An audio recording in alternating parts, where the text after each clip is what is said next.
Yo, it's your boy Kenji, man, and I got another video for you.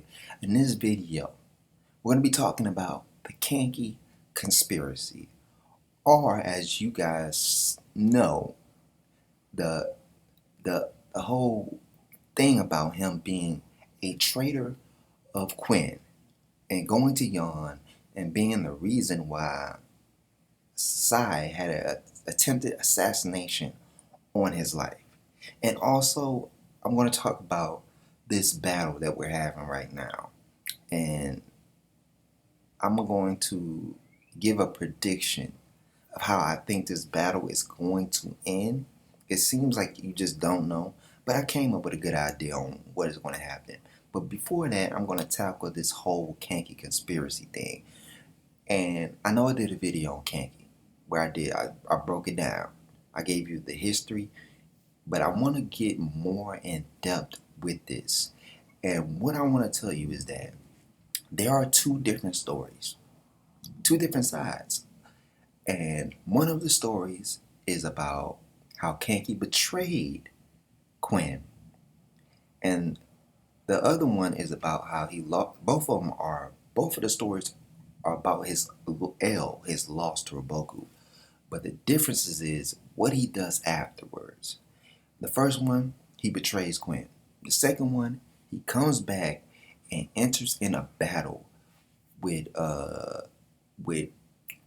Shiba Sho and Roboku. Now this battle is known. And I'm going to tell you this. I don't believe that Kanki betrayed.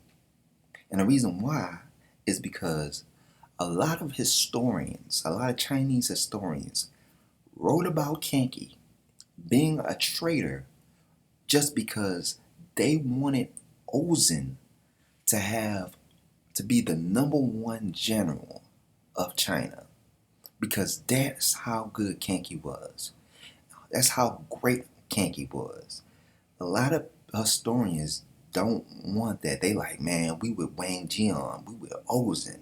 We not with Han Yi or Kanki. That's how. And plus, Kanki died. He had died before Quinn had unified, and so all the love was given to Ozen. And a lot of historians were writing lies on Kanki just so they can have some type of favor. It is what it is. I don't believe that Kanki would betray Quinn, because think about what happened. They're saying Roboku beat Kanki, cut him off from the other Quinn armies, and because of that, he decided to switch sides. He decided to cross the Yon border and join them. One, it doesn't make sense in the kingdom world, because we know that you cannot corner the Kanki army. It's been tried 2 times by the Zhao.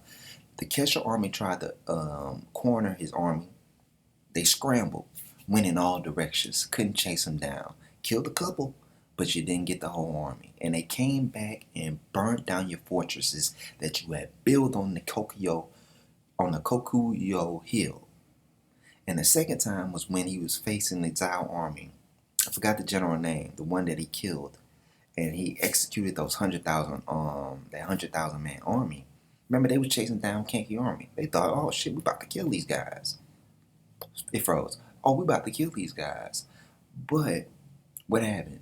They ended up behind him, regrouped, and took the headquarters and killing the main general. So all that is not going to make sense if you do it. And plus, like I said, the Chinese historians were hating on Kanki because he was that fucking good. And you know there's a competition between Kanki and Ozen. You really want to know who's better, Ozen or Kanki. They were under the same general. They were hyped up the same way. And I'm about to give you the facts that Horror has been building this up, and that he knows there's a competition between them. And based on the history and the historians writing this down, remember, Choto, remember General Choto, who died killing that Han general Sekai, who used poison. Remember, the last words he told to Kanki was, "Become the #1 general of all Quinn." Shit, might as well be all of China. That lets you know there's a competition. A lot of people would say Ozen's #1, but that words right there, that's horror letting you know, bro. Kanki might be better than Ozen. He understands, and so when you looking at this battle that's happening at this present moment in the in Kingdom, you got to be thinking, what is Kanki thinking? What moves are he about to do? Something's about to blow off. He's not, and a lot of people, even I did it. I was like, Ozen's not there, so damn, they're gonna lose. Wait. There's there's a capable general just as good, probably even better than Ozen. I know, blasphemy that you would say that, bro. Think about the shit Kanki does. He'll fuck your army up without even using his army. So, my point in this whole thing, like I said, the real traitor is Hanoki. Hanoki was the general during the Roy I arc. He was working for Ryufu, even though it seemed like he was working for the queen mother of Sai. But he really was working with Ryufu, and that once the queen took over and they killed Sai, Ryufu would be put on the throne, and he would hold a position in Quinn as a general, right? That would give him so much influence, so much power. And his son, remember his son? Guess who killed his son? Shin. So he has a lot more. He has more reason than Kanki could ever have to betray Quinn. It just doesn't make sense, people. And if you keep talking about this, you're just gonna look dumb when it doesn't happen. So, because I see it in the comment section a lot, people just telling me, well, they'll say, well, you don't like that theory, you don't like that idea. Bro, I was the main one saying it before I actually did my research.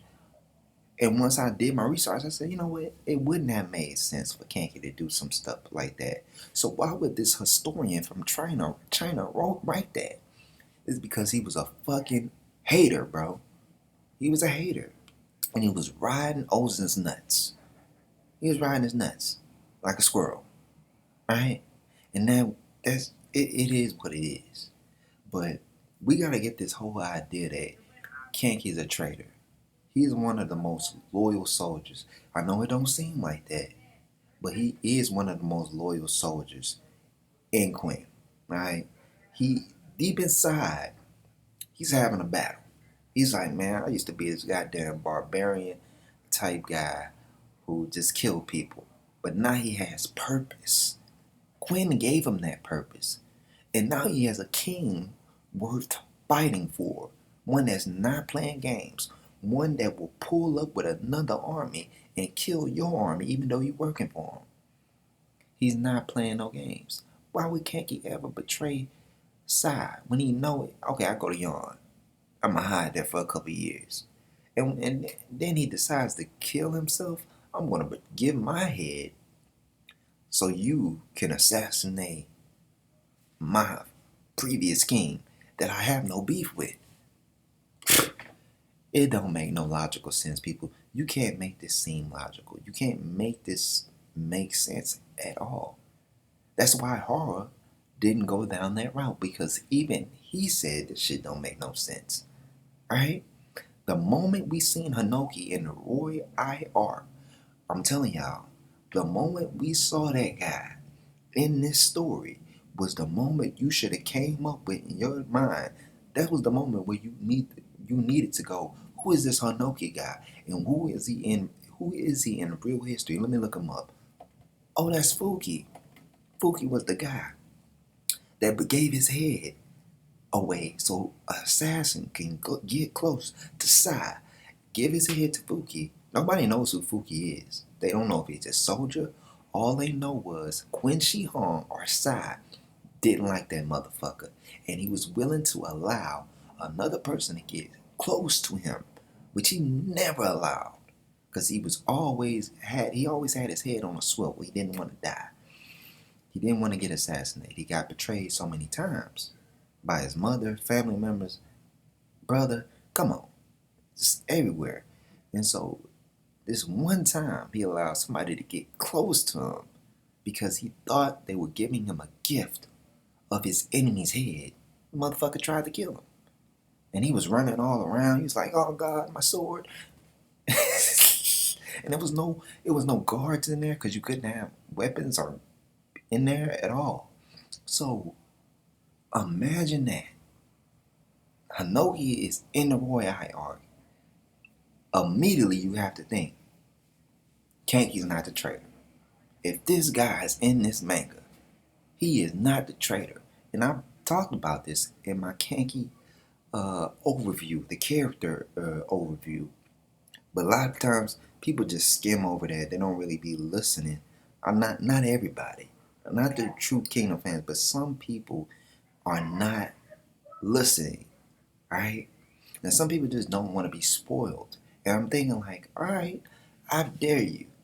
I triple dog dare you to try to avoid the Chinese Warring States period. Just avoid that history for the next 5 to 10 years that Kingdom is going to be out. I dare you to try to avoid all the movies, all the documentaries, all the YouTube videos, and just, books, history books. You might have to do some Chinese research one day. You're going to figure it out. It's everywhere. It's in TV series. It's just everywhere. You can't avoid some of this stuff. This is why when I read this manga, I said, yes. When I first found it, I said, yes. Because I already knew a little bit of the history. And a lot of this stuff, I was like, all right, I know this already. But a lot of it also, I had to go research. And there's multiple historians writing stuff about a lot of these dudes. And if you just look at the author, see who that author is, who was his king, what a political affiliation he was with, and then you can automatically assume this nigga's a hater. This nigga was hating on Kanki. He tried to diminish his whole career. You fucking haters. And that's what's going on. Ain't that something?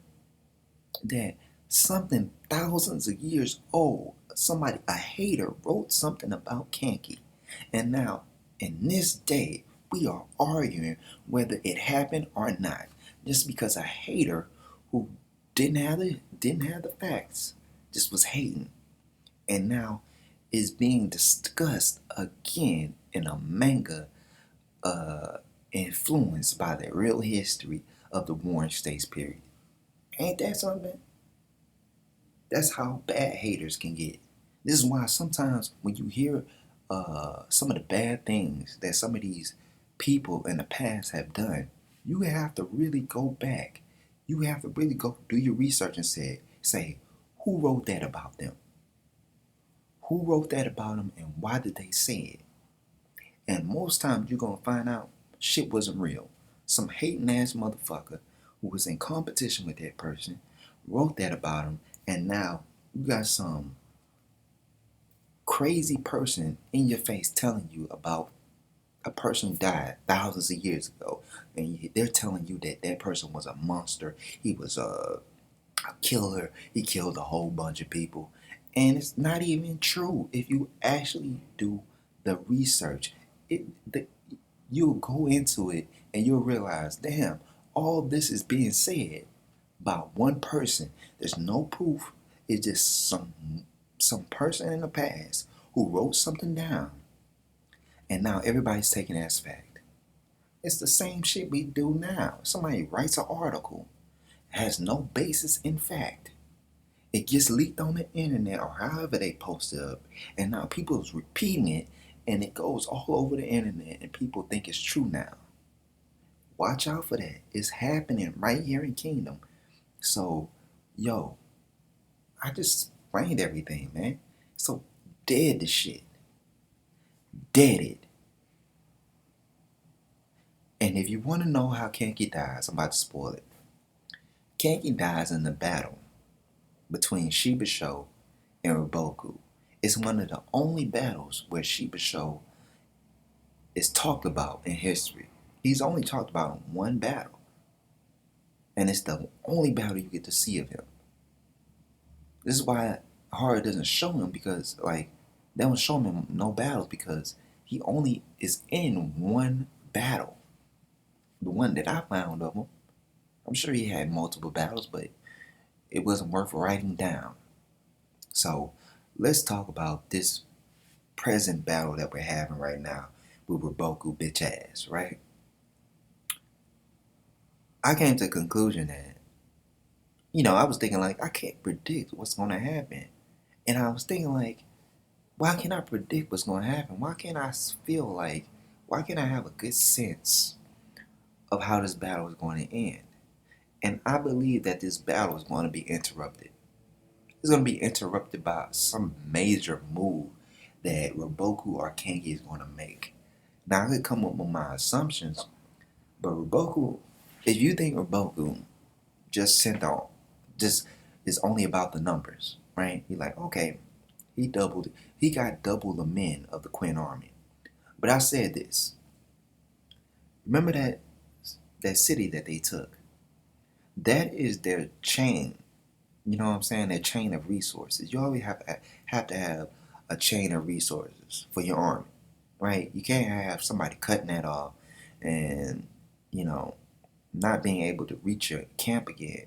It's the same thing that happened to Ozen. His remember his chain of resources got cut off, and then he had to play this whole uh, attrition battle. It was basically food. Who's going to starve first, right? That's not going to now. I don't think that's going to happen in the sense that they're going to find some way to get food. No, I believe Roboku is just going to cut their army off from the back end. They're going to take that city, and remember what I told you about the girl. The girl that Kanki has been smashing, right? That's a part of the torturing clan. I mean, the torturing clan that you see pull up and tortures the victims of the Kanki army. I said, the moment I seen that, I said, that's his weakness. Why are you hiding that? And why did horror show that? What is the purpose of showing her and, revealing her unless she has some type of, you know, importance? And what I think is the importance of that is that Kanki has somebody that he loves. He has somebody that he holds dear. And the moment Roboku tried to take that castle, right? I believe Kanki is going to turn around, just like in the real history. But this time, in real history, he didn't have no lover, right? Hard just added that. I believe he's going to turn around and try to go attempt to go save her. And this is when Shin and Moto gonna be like, yo, we in the middle of a fucking battle. And Kangi gonna be like, y'all niggas better run. And they're gonna be running and trying to retreat and get up out of there. Because that's the only thing in your mind, right? And I think Roboku came up with that prediction too. They're gonna be like, oh, they're gonna see our big ass army and try to retreat and get the fuck up out of there. But when they try to retreat, we gonna already have taken that city and basically cut them off from their resources. Because the army needs resources. They need food. They need water. So I think I talked about that in one of my prediction videos or chapter reviews, but I don't think I went into depth that much. But that's what I truly believe how this battle is going to end.